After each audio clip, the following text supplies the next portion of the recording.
半夜多老师到半夜上多了哦。熊啊！古多了哦，上去火焰多了哦。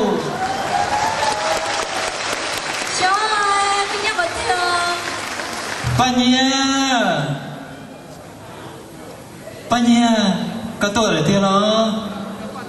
多了吗？Có bảo bảo thì cũng cho con luôn nó đi.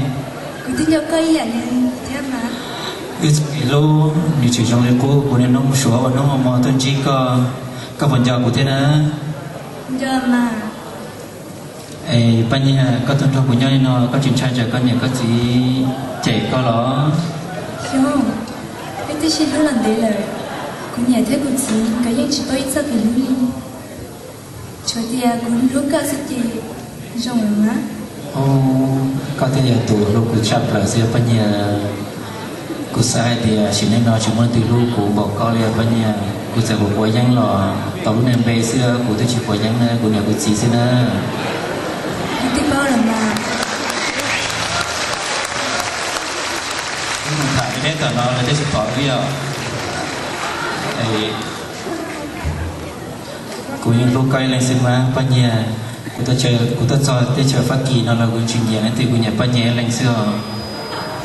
Cái con này có chuyện lúc của cô. Vậy có cây của thế gì mà? Tụi bạn nhẹ thế à, tôi trong sống cái nó sao? Dạ. Tôi inu nó, cái chuyện tôi là tôi sống qua những là thế nào? Cái gì? Thôi, cũng nhận cho của tôi lui mình kia của mà nó chịu. Cái thứ gì lúc hay cái chuyện thả cho thầu thế mà đi xí ở xí họ. Nè, sống qua những được con à?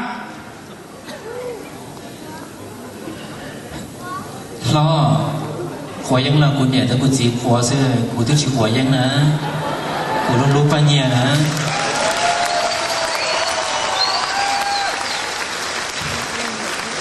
Giờ cái giờ của tụi sai, cái giờ chúng mà ít bộ cho nhẹ tôi trao sản phẩm mà nó cái hại đó. Bao nhiêu là một chế? Bao nhiêu yêu đây cha, cái số kỷ lục mà tay mình lo tôi chỉ nó nè. Mông, bao nhiêu? Chế, bao nhiêu? Chế,不对的，搞其他话，他火焰了呢，人这路呢这个厂厂啥的火焰呢？小呀，大家，你要尽量的这多他的火焰条路，你猜不这样？bao nhiêu? bao nhiêu?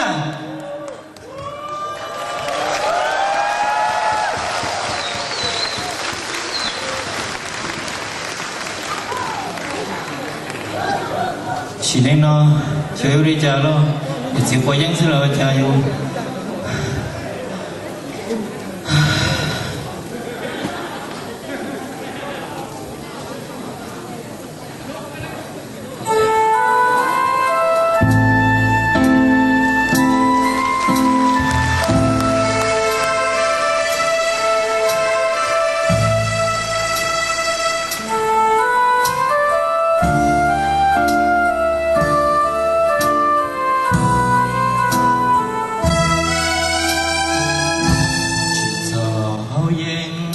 Hãy subscribe cho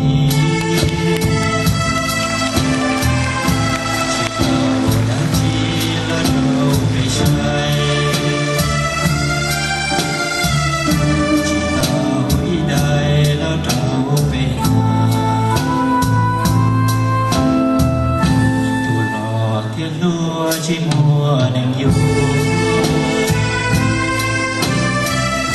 để không bỏ lỡ những video hấp dẫn.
sao họ yên nữa là nhờ ở trong đó ở trong đó